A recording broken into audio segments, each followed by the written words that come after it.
Hello everybody. I'm just here again to ramble about something. Um, I went up to my cabin this weekend, and it's the 4th of July. I didn't stay up for the 4th though. We came back to Boise, me and my boyfriend, and we might watch fireworks at my parents' house. My parents are staying up in McCall though. To watch fireworks there over the lake and the echo and stuff.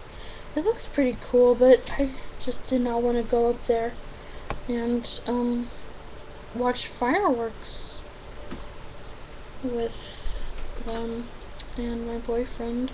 I just wanted to get home because I do like being at home.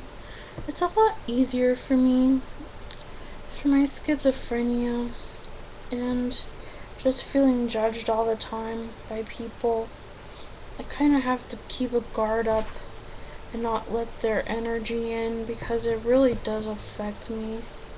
I think it's kind of like learning how to lucid dream on Earth. I'm pretty much learning how to lucid dream on Earth first before I learn in the non-physical. I've done it before in the non-physical, but I'm a horrible lucid dreamer and out-of-body experiencer. It's so weird because whenever I go there and I'm lucid, it's like I'm half awake, I'm half lucid. Like I know it's a dream and everything, and yeah, I can, like, I'm aware and I can talk or something, but for some reason I never get out of the situation. I never get out of a bad situation or really get what I want or need. It's just so weird. I'm hoping that my guides are just teaching me in a way that they understand what's happening. So I really do think that I'm learning to lucid dream on the earth plane first. And I think that all schizophrenics are potential wondrous spiritual people. It's just that the earth right now and its societies is so weird that they don't accept the ideas of schizophrenics, and whenever schizophrenics start talking, it's like people say they don't understand what they're talking about. But I can understand what they're talking about perfectly. All you have to do is use your frickin' imagination, you know? Even before I was diagnosed with this, I thought that. And I think it's my belief in the goodness of such people and the lucidity of such people and the rationality of such people that is not understood that led me to experience this state. I'm glad I've experienced it. It's like experiencing a dream on Earth. It's almost like being a wizard or a magician because things just aren't real and you learn how to see things in a way that'll make you feel good because it really is just a dream. And I've even researched on the internet and in books, and sometimes it says that to an ascended master, life on Earth is just like a dream, something in that regards. And I just see schizos as like someone that's really in tune to what's going on around them, to the point that they hear every minuscule thought that is around them, every energy that's stupid and doesn't really need to be there, and it bombards their heads, and they're lucid about this. And as I experience this, I just come to understand how more efficient and good it is to know yourself and know what you want and know how not to pollute the airwaves with stupid and undiscriminatory thoughts, just thoughts that you insult people, or just thoughts that are going nowhere. I think these schizophrenics are here to kind of show us that it's not just them. That's the reason why they are the way they are. The whole world affects them, as the whole world affects everyone. I wouldn't say they're victims of the world. I wouldn't like to use that kind of rationalization, that word, because I think it's a negative word, and calling them a victim is just calling them, a victim of society. And I believe there's always a way, and there's always life in a victim. There's always life. There's always soul in something, You can't, say this person is just out there and she's nothing. She's beyond hope, Everything is a sentient being, and everything was created by God. We're just here to try to understand everything in a understanding and honest and but instead of brute honesty, it's more of an understanding and kindness kind of thing, because I think kindness comes first, and through kindness you'll understand better.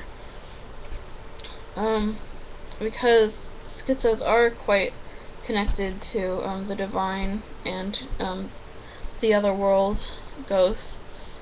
They have visions, and I just really think that Christianity makes them into that. If a schizo would go to a psychic or a magician, even Satanism, but I'm not with the killing and everything in Satanism or weird stuff. I really like the philosophy though.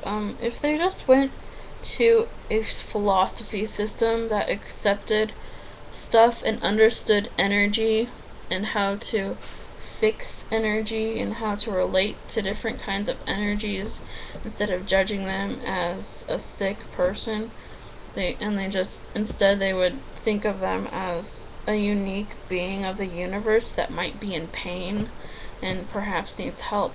I think the psychic those magic and shaman people would understand it a little better. I do. The first time I started going to the therapist, it's just, you can't believe everything they say to you, and you can't believe that they can save you from what you have, because indeed they can't. Even if they're in authority, that does not mean they're higher than you or better than you. It's sort of an equal situation, as all life is learning from itself, and you pretty much help him learn as much as he helps you learn about the world and the way it is. And just because God is true, it doesn't mean that society follows that whole entire light and enlightened paradigm. Society is evolving in a state of evolution, and just remember that way back when, a little bit ago, they tortured mentally ill, and now they still call these people mentally ill without trying to understand who they are as a person. This is just my my thinking. You can't trust everybody, even when they say trust me and everything, even when they're good people, Christian. Good equals authority equals principal equals teacher. You can't always respect or follow those people, because you have to really follow yourself, because they could actually screw you up a lot more than if you would follow yourself. And that's kind of how my life went. I was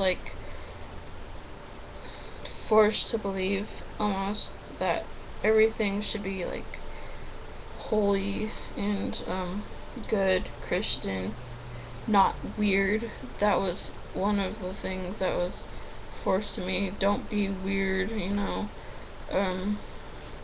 I just grew up in a household that I learned lessons from, but not the kind of lessons I'd want to learn. I'd rather have grown up in a pagan household or something like that, because I'm really in tune with energy, and I can understand the energy around me, and I am empathic to it.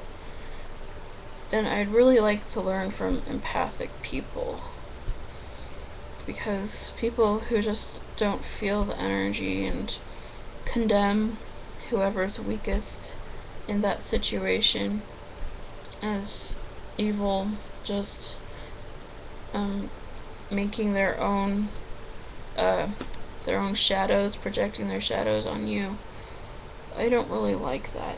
I also don't like in therapy when the therapist just says, "Oh, that's a projection. You're projecting it onto me," and that whatever you think about me really isn't true. It's just a projection. That can totally screw the person up, because you're just saying to that person that what they think isn't true, and how can he trust himself? How can he trust himself? I think therapy really should be about healing and learning to trust the divine, unique self.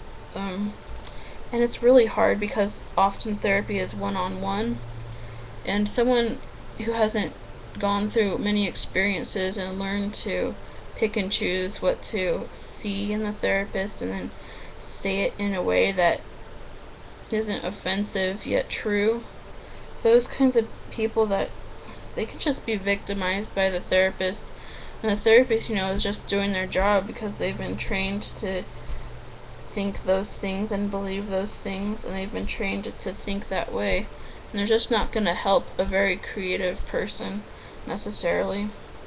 There are creative people indeed that like that kind of thinking, but sometimes you just gotta realize that, Jesus said something about the first will be last and the last will be first, and you will suffer for something, for me or something. And suffering does happen when you're not really accepted into the core establishment, because there are a lots of different types of people, and more so than the government really understands and knows about. And I guess that's kind of why you just kind of gotta say your message and stand up for what you believe in. But first you gotta be comfortable with yourself and understand and see what's what, Like, yeah, the government isn't, like, evolved to its prime state, It's still learning, and you just gotta help it learn without, like, punishing it too much. That's my take on things. I could say the path of least resistance, but I'm actually learning to stay my ground and be who I am, and shunning the desire to insult people, because I know that energy comes from other people.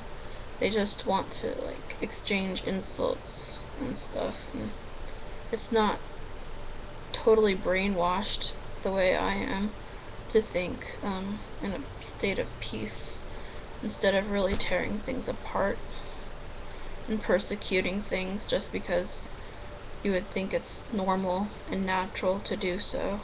That's how you figure things out. I really think that you can make yourself think in a way that's cleaner and more respectable towards God. You could call it brainwashing if you want, but to schizophrenics who are very sensitive to the energies around them and other people's thoughts, it's looking at a schizophrenic is just like seeing what those incremental, little, tiny, unobserved thoughts in your own self really how it manifests in the outer world, because it really does manifest. Everything you think about and who you are manifests on a greater design. And I just don't think schizophrenics and any mental patients or any kind of person should suffer so much. We just have to let ourselves grow and grow in the direction of our true will, because following our true will lead us to a place where we don't offend people with our sin and stuff, and we'll actually know what God is to us and what matter and solid and gas, all this science and learning is to us, or yourself. So that's the most important. When you have a clear perspective of what things are and you don't hurt others, I think that's a good way to go. Thank you for listening. Bye.